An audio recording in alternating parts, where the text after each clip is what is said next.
Hello, I'm Dr. Kelly MacCath-Moran. I'm a folklore scholar, author, and musician, and I'm presently writing a book for storytellers of all stripes titled The Storyteller's Guide to Folklore. This is the first in a series of 6 short videos on the folkloristics of spellcraft. I'm going to offer you 3 short videos on the folklore of charms and then 3 more on the folklore of curses, with emphasis on the ways you can bring the knowledge of folklore to your storytelling in order to make your stories more culturally and magically rich. I'm going to start with the definition of the charm, and I'm going to look over here to read it. Folklore scholar Jonathan Roper writes that charms are a, quote, force of patterned traditional utterance, a force which, when performed in a certain arena and sometimes accompanied by gesture and medicine, has been credited with the power to bring about changes in health, fortune, safety, and emotional state. So, verbal charms, or what are now commonly known as spells, could be defined as traditional verbal forms intended by their effect on supernature to bring about change in the world in which we live, end quote.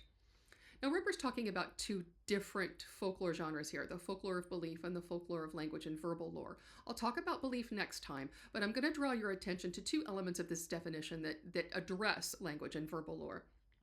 So he writes that charms are a force of patterned traditional utterance, and they're a traditional verbal form. And we can get to that tradition a couple of ways as writers.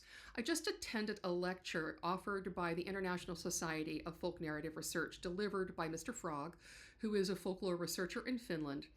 And Mr. Frog has done work in Finnish charms written in the Kalevala meter. And some of you might know that the Kalevala meter is an epic poetic meter. So that's one way that you as a writer can bring that traditionality to your charms. You can use an existing poetic meter, or you can invent a poetic meter, and a lot of you who are science fiction and fantasy writers are going to be super familiar with that kind of world building. Another way to do this is transmission. So traditionality also happens through transmission.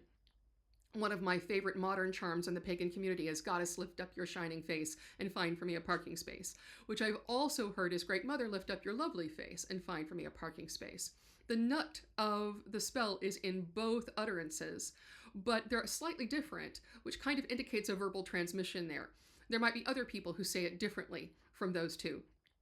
So you can achieve traditionality by giving the same charm to a mother, a daughter, and a granddaughter, or a person in one village and another, which means that you're going to be writing those pieces of poetry over and over again, but slightly differently each time.